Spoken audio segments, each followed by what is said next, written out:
Hai, my bestot. Kembali lagi bersama Kakang Prabu di Wandi Channel Review. Seperti biasa Kakang akan melanjutkan alur film horor lokal yang sempat tertunda. Dan bagi yang belum subrek, silahkan disubrek dulu dan aktifkan lonceng notifikasinya agar tidak ketinggalan video terbaru dari channel ini.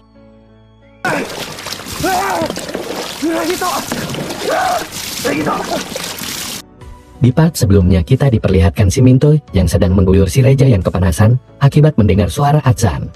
Lalu Mbah Warsono pun datang dan langsung saja menjampi-jampi si Reja. Hingga akhirnya si Reja yang kepanasan pun bisa disembuhkan. Tidak lama kemudian si Reja pun kaget melihat si Hendra yang belum sadar. Lalu si Minto pun menceritakan apa yang sudah terjadi pada si Reja dan si Hendra. Dirasa Mbah Warsono tahu tentang keanehan yang terjadi di mesnya, si Reja pun menanyakannya ke Simbah. Lalu Simbah pun menceritakannya bahwa rumah yang si Reja tempati itu bekas rumah orang yang menganut pesugihan. Dikarenakan geram dengan keluarga itu, warga kampung pun menghabisi semua keluarga di rumah itu. Sejak saat itulah rumah itu pun menjadi angker. Lalu setelah itu Mbah Warsono pun mengajak semua untuk berdoa bersama agar si Hendra bisa diselamatkan. Berdoa untuk menyelamatkan si Hendra pun dimulai. Saat sedang berdoa bersama, tiba-tiba si Raja masuk ke alam goib.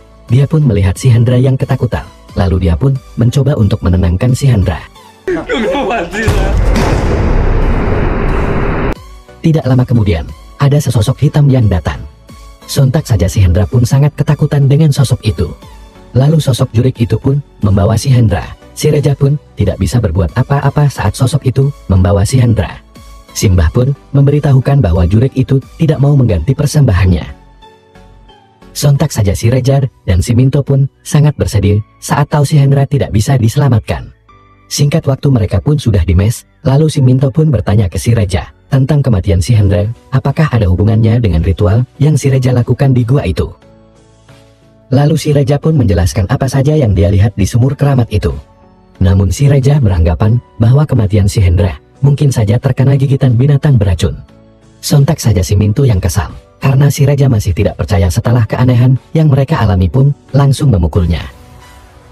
Karena takut jadi korban berikutnya, si Minto pun pergi meninggalkan si Reza di rumah itu. Lalu di tengah malam si Reja pun terbangunkan oleh kedatangan seseorang. Ternyata itu si Minto yang kembali lagi ke rumah itu. Singkat waktu saat si Reja ke kamar mandi, dia pun melihat bocil ada di dekat sumur. Namun saat dia akan mendekati bocil itu, dia pun terkaget-kaget saat mendengar teriakan dari dalam sumur. Karena gak penasaran, gak horor, si Raja pun mencoba mengeceknya. Namun dia pun sangat kaget. Tiba-tiba muncul jurik menyeramkan dari dalam sumur itu. Kamu mau main sama anakku?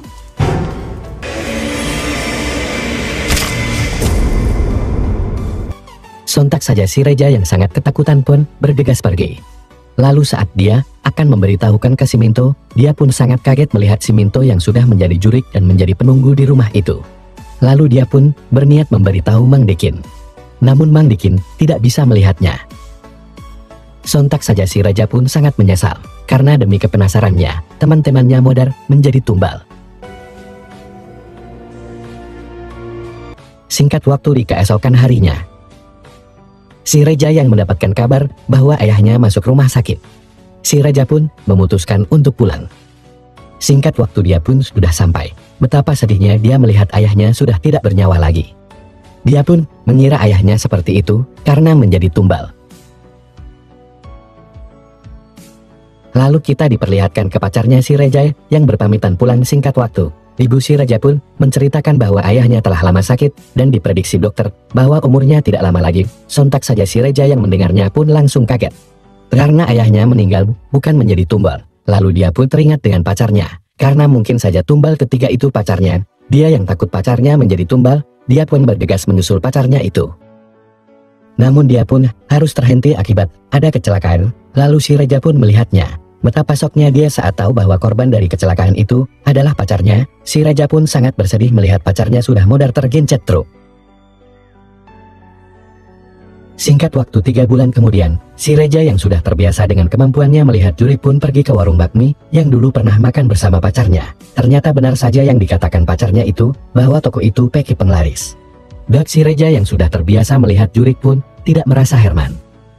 Dan film pun sudah berakhir. Terima kasih yang sudah menonton. Nantikan alur cerita film seru lainnya hanya di Wandi Channel. See you next, bye-bye.